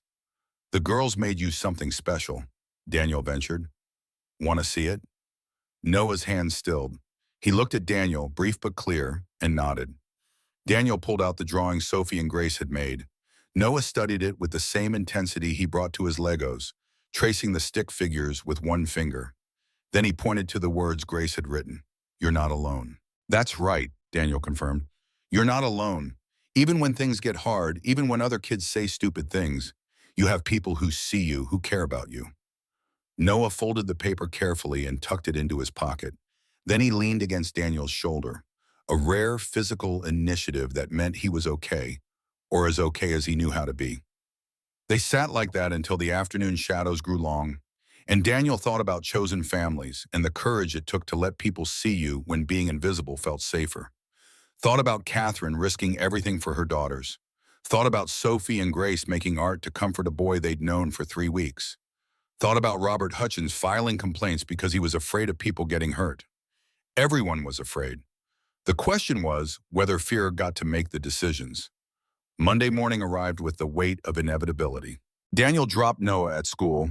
He was allowed back today, suspension over, and caught the subway to Manhattan. He'd worn his best clothes, which amounted to khakis and a button-down shirt that had survived 6 years of occasional use. Looking at his reflection in the subway window, he saw exactly what the board would see. A man who didn't belong in their world, trying to fake his way into relevance. Catherine met him in the lobby at 8:45. She wore a charcoal suit with perfect tailoring and an expression that suggested she'd spent the weekend preparing for war. You came. You asked. Michael probably told you to stay away. He did. I'm here anyway. Something flickered in her eyes, gratitude or relief, or maybe just recognition that she wasn't doing this alone. Whatever happens in there, thank you for seeing them, for showing up. They rode the elevator to 52 in silence. The conference room was designed to intimidate, floor-to-ceiling windows overlooking Manhattan, a table that could seat 20, leather chairs that probably cost more than Daniel's monthly rent. Board members were already assembled, and Daniel recognized Robert Hutchins among them. Robert's expression was complicated, concern mixed with something that might have been respect, or at least acknowledgement that Daniel had showed up despite every reason not to. Patricia Cole sat at the head of the table. Mid-60s, steel gray hair, the kind of presence that suggested she'd spent a career making other people blink first. She studied Daniel with clinical detachment. Mr. Hayes, thank you for joining us. Please sit. Daniel sat. Catherine took the chair beside him, close enough that their shoulders almost touched. Patricia opened a folder. We're here to discuss Mrs. Monroe's judgment regarding the care of her daughters, specifically her decision to employ Mr. Hayes in a capacity that falls outside normal childcare protocols. She looked at Daniel. Mr. Hayes, can you describe your current role in the Monroe household? I spend time with Sophie and Grace. We do activities, Legos, origami, cooking. I bring my son, who has autism. They help each other. And you're compensated for this? Yes. $75 an hour, correct? Yes. That's substantially more than you make as a janitor. It is. Does that create a financial incentive to maintain this arrangement, even if it's not in the children's best interest? Daniel felt the trap closing but kept his voice steady. My incentive is seeing 4 kids who've lost parents start to heal. The money helps me provide for my son, but I'd do this for free if Catherine asked. Mrs. Monroe, Patricia corrected. Professional boundaries are important, wouldn't you say? In professional context, yes. And is this a professional context? Daniel thought about Sophie crying in the storage room, about Grace teaching Noah to fold paper, about the 4 of them making lunches together in Catherine's kitchen. It started as one, but when you put 4 grieving people in a room and let them see each other, it becomes something else. What does it become? A family, the kind you choose instead of the kind you're born into. The conference room went silent. Patricia studied him with an expression that gave away nothing, then turned to Catherine. Mrs. Monroe, you've employed 14 tutors in the past year, all highly qualified, all terminated or resigned within weeks. What makes Mr. Hayes different? Catherine straightened. Those 14 tutors saw my daughters as problems to solve, behavioral issues to correct, grief to manage with techniques from textbooks. Mr. Hayes sees them as people, and that's made all the difference. Has it? Or have you simply found someone willing to tell you what you want to hear? I have reports from their teachers showing improved behavior, better grades, increased social engagement. I have statements from their therapists noting significant progress. I have evidence. Catherine slid a folder across the table. What I don't have is a reason to justify what's working just because it doesn't look like what everyone expected. Patricia opened the folder and reviewed the contents in silence. The other board members shifted, uncomfortable with the tension or bored with the proceedings. Daniel couldn't tell which. Robert Hutchins caught his eye and gave an almost imperceptible nod. Not support exactly, but acknowledgement. Finally, Patricia looked up. The question isn't whether your daughters are improving. The question is whether the methodology compromises your position as CEO, whether your judgment has been affected by personal circumstances. My judgment, Catherine's voice dropped to something dangerous, is that my daughters matter more than quarterly earnings. That being a good mother isn't incompatible with being a good CEO. It's prerequisite. And if this board can't understand that, then perhaps I'm not the right person to lead a pharmaceutical company that claims to care about human welfare. The threat hung in the air. Patricia's expression flickered, surprised maybe that Catherine was willing to stake everything on this particular hill. Mrs. Monroe, no one questions your love for your daughters. But love doesn't always equal sound judgment. Mr. Hayes has a history of being investigated and cleared, Daniel interrupted, of losing his wife and raising his son alone, of showing up every day and doing work nobody notices because it's easier to be invisible. He stood, unable to stay seated while his past was weaponized. You want to judge my qualifications? Fine. I don't have a PhD. I don't have credentials or publications or a career in child psychology. What I have is 3 years of experience teaching myself how to survive grief while helping my son survive it too. And that's exactly what Sophie and Grace needed. Not someone who studied grief in a classroom, but someone who's lived it and can show them that the other side exists. Patricia's eyes narrowed. The other side? The place where missing someone doesn't destroy you, where you learn to carry loss without letting it define every part of who you are, where you can look at a photograph of a dead spouse and smile instead of breaking. His voice roughened. That's what I'm teaching those girls. Not with theory or techniques, but by being living proof that you can love someone who's gone and still find reasons to keep showing up for the people who need you. The silence that followed felt heavier than before, weighted with something Daniel couldn't identify. Then Robert Hutchins stood. I filed the initial complaint against Mr. Hayes, Robert's voice carried to every corner of the room. I thought I was protecting Catherine and the girls from someone who might hurt them more. I was wrong. Patricia turned to him. Robert, I was afraid of Catherine making another mistake, afraid of the girls getting attached to someone who'd leave, afraid of failing Richard by letting his family fall apart on my watch. Robert looked at Daniel. But watching Mr. Hayes show up today, knowing what it would cost him, knowing this board would dissect his past and question his motives, that takes courage.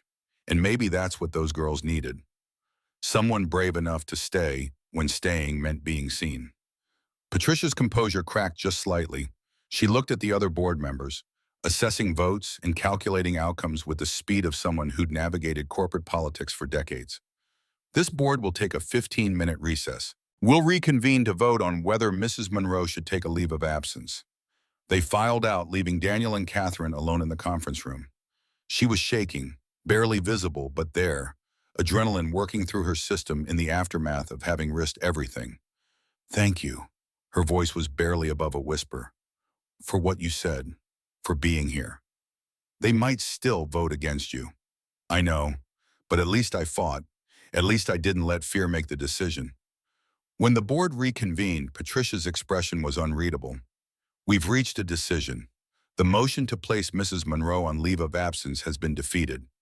7 votes in favor of allowing her to continue in her role, 4 against, 1 abstention. Catherine's shoulders dropped, relief evident in every line of her body, but Patricia wasn't finished.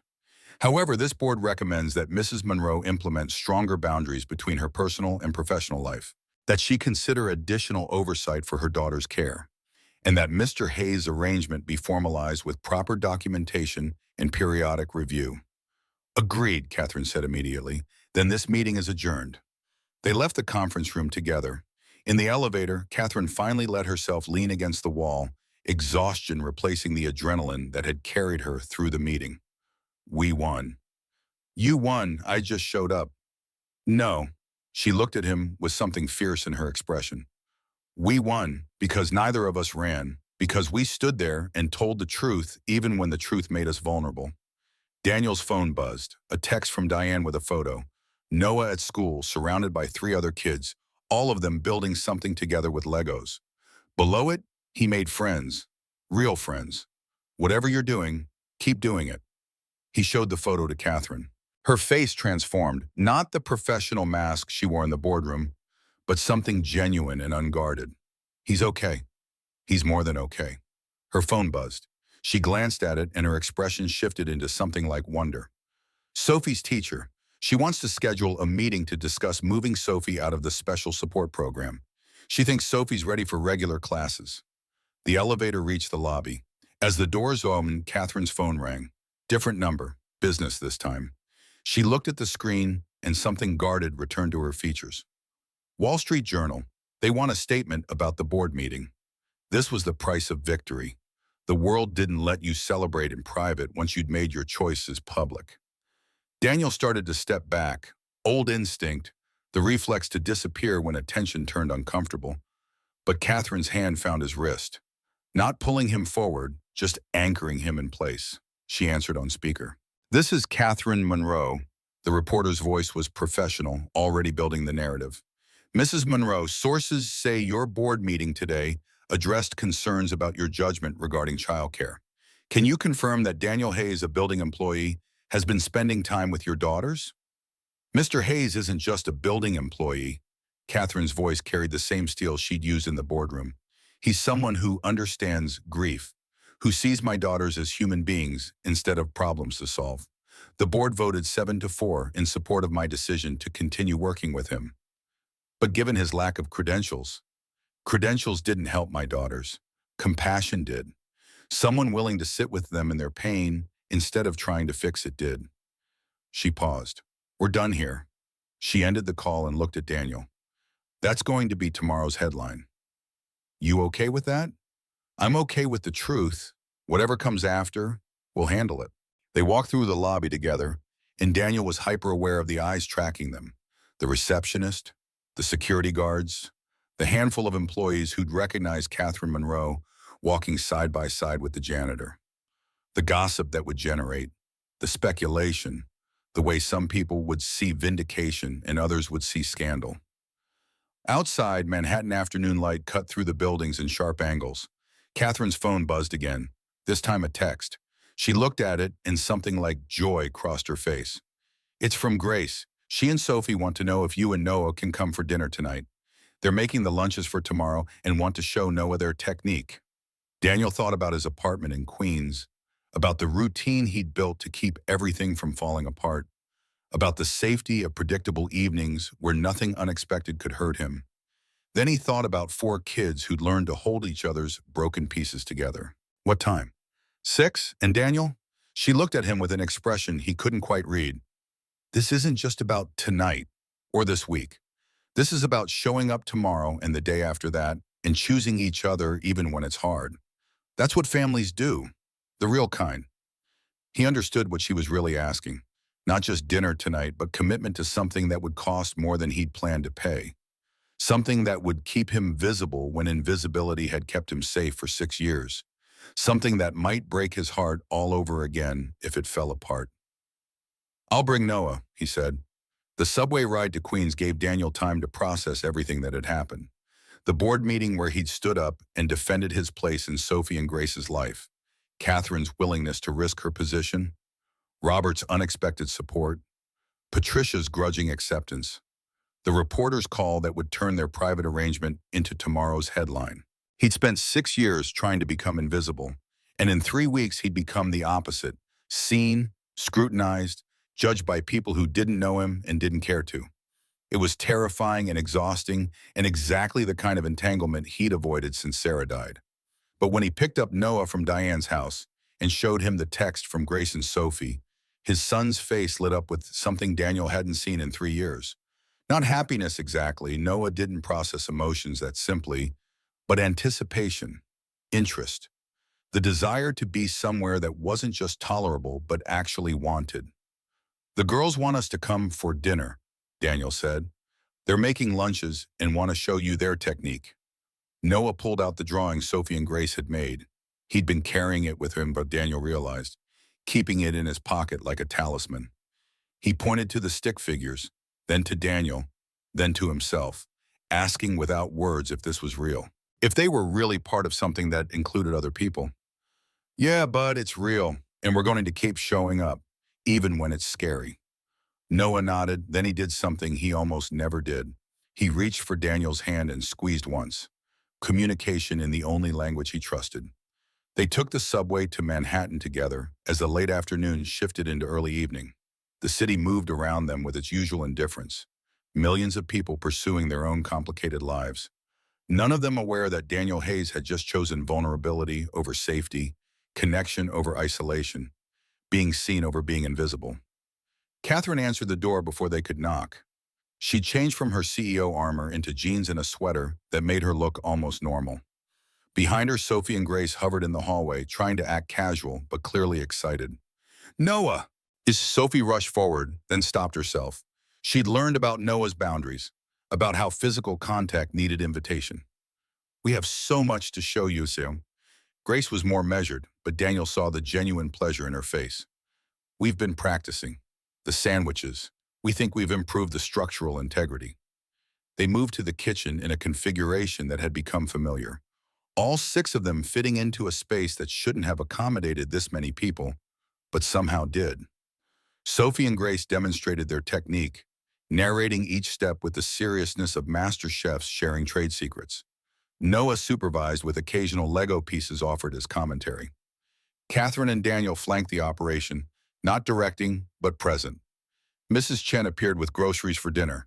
She'd clearly been briefed because she looked at Daniel and Noah without surprise, just offered a knowing smile that suggested she approved of whatever was happening in this house. They ate together around the kitchen table. The conversation flowed naturally through topics that mattered and topics that didn't. Noah's Lego techniques, Grace's math club, Sophie's art project, whether dinosaurs could have survived if they'd had better communication skills. It felt almost normal, which was exactly what made it precious. After dinner, while the kids migrated to the living room, Catherine and Daniel cleaned up. The companionable silence between them felt different now. Not the careful dance of 2 people trying not to overstep, but the comfortable rhythm of people who'd been through something difficult together and come out the other side. The Wall Street Journal published their piece, Catherine said, checking her phone. It's actually not terrible. They focused on the board's support rather than the controversy. That's good. It's going to get harder before it gets easier. More scrutiny, more questions, people looking for reasons to criticize. I know. She turned to face him fully. Are you ready for that? Really ready? Because once we're public about this arrangement, there's no going back to invisible.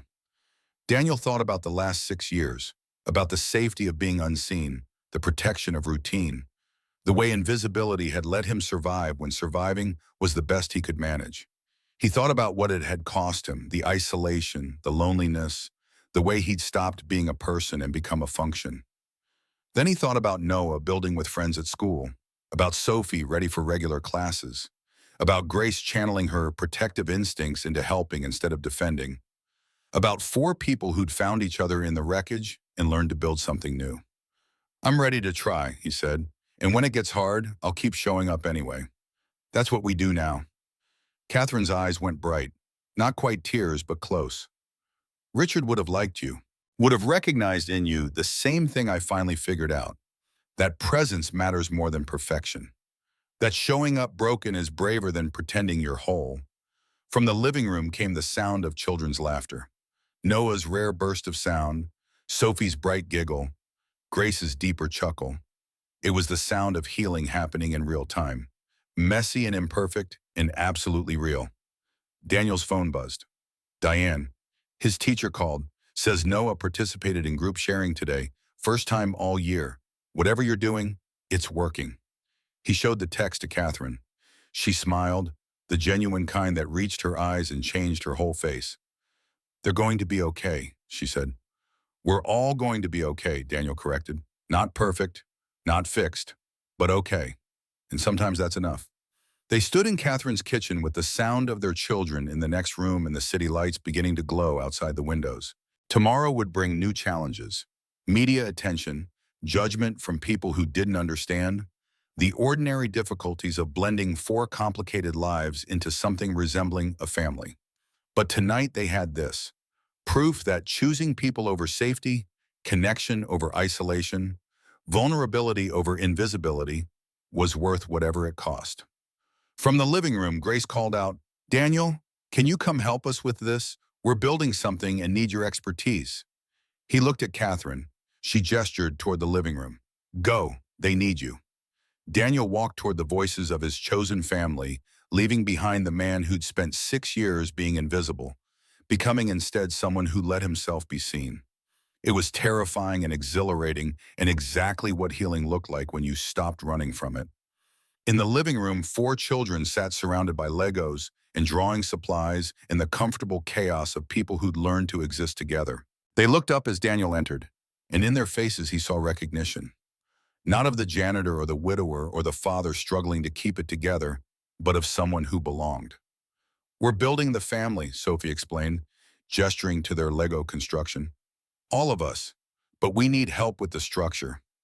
Daniel knelt down beside them. Show me what you've got so far. As his hands moved among the Legos, helping 4 kids build something that represented what they'd become to each other, Daniel thought about Sarah, about the promise he'd made 3 years ago to keep living, not just surviving, about how he'd broken that promise by disappearing into invisibility, and how 4 strangers had pulled him back into the world.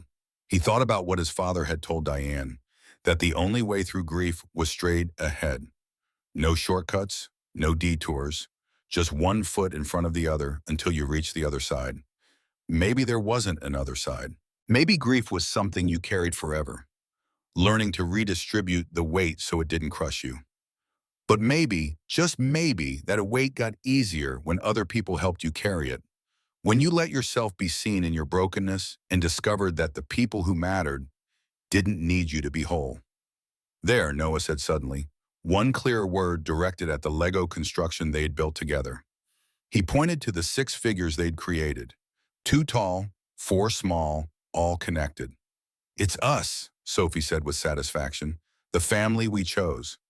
Grace added the final piece, a small red block positioned like a heart in the center. The family that chose us back. Catherine appeared in the doorway, phone in hand, and Daniel knew she was documenting this moment, not for social media or corporate image, but for herself, for the girls, for the proof that they'd survived the worst thing that could happen and found their way to something that looked like hope.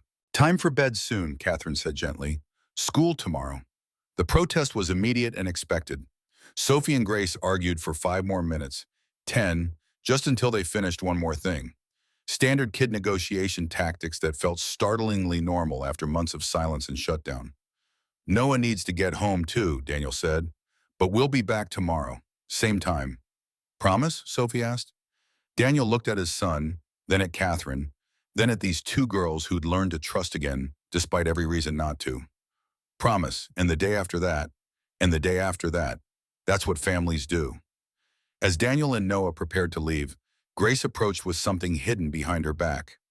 She pulled out a small notebook with a Lego-covered cover. "We made this for you," she said with uncharacteristic shyness. "It's a family journal. We thought maybe everyone could write in it or draw, whatever they want to share." Daniel took the notebook, throat tight. Inside, the first page had a drawing, 4 stick figures holding hands under a sun, with "Our chosen family" written in Sophie's careful letters and Grace's precise printing. "Thank you," he managed. "This is perfect." Walking home through Manhattan streets with Noah's hand secure in his, the notebook tucked carefully in Daniel's bag, he felt the shift complete. Not from broken to fixed. That wasn't how healing worked. But from alone to connected, from invisible to seen, from surviving to living. His phone buzzed one last time. "Catherine, thank you for staying, for fighting, for showing us what it means to be brave." Daniel typed back, "Thank you for giving us a reason to trimomis." The subway carried them back to Queens, back to the apartment that was still too small and too empty and too full of memories. But it felt different now. Not like a cage he was trapped in, but like a home base he returned to between chapters of something larger. As Daniel tucked Noah into bed that night, the familiar routine of weighted blankets and white noise, and exactly 7 minutes of back rubbing, his son looked at him with unusual directness. "Good day?" Daniel asked. Noah nodded, then carefully he pulled out the drawing Sophie and Grace had made. He pointed to the words, "You're not alone." "That's right," Daniel confirmed. "You're not alone, and neither am I. We found our people, bud, and we're going to keep showing up for them." Noah's hands moved in the patterns that meant he was content. Then he did something he hadn't done since Sarah died. He reached for the photograph on his nightstand, the one showing his mother with her arms around both of them, and he smiled at it. Not a sad smile, not a grief-stricken smile, just recognition that she'd existed and been loved and was still part of them even in her absence. Daniel kissed his son's forehead and retreated to his own room. He sat on the edge of the bed, Sarah's photograph in his hands, and for the first time in 3 years, he didn't feel like he was drowning. "I found them," he whispered to her image. "The people you told me to find. The ones who had helped me remember how to live instead of just survive. I don't know if this is what you meant, but it's what I've got, and it's enough." He set the photograph on the nightstand and pulled out the family journal Grace and Sophie had made. He opened to a blank page and wrote, "Day 1 of choosing to be seen. Scared, hopeful, grateful, ready to try. Tomorrow would bring new challenges, media attention, judgment from strangers. The ordinary difficulties of 4 broken people learning to function as something resembling a family." But tonight he had this, proof that invisible wasn't the only way to survive, that being seen, really seen by people who mattered, was worth every risk. Daniel turned off the light and lay in the darkness, thinking about lunchboxes and Legos, and 4 children who taught him that healing wasn't about forgetting the people you'd lost. It was about learning to carry them with you while making space for new people to help bear the weight. Outside his window, Queens settled into its nighttime rhythm.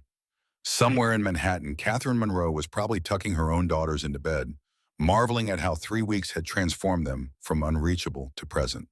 Somewhere in the city, Robert Hutchins was reconsidering everything he thought he knew about protection and love, and what it meant to honor the dead by caring for the living.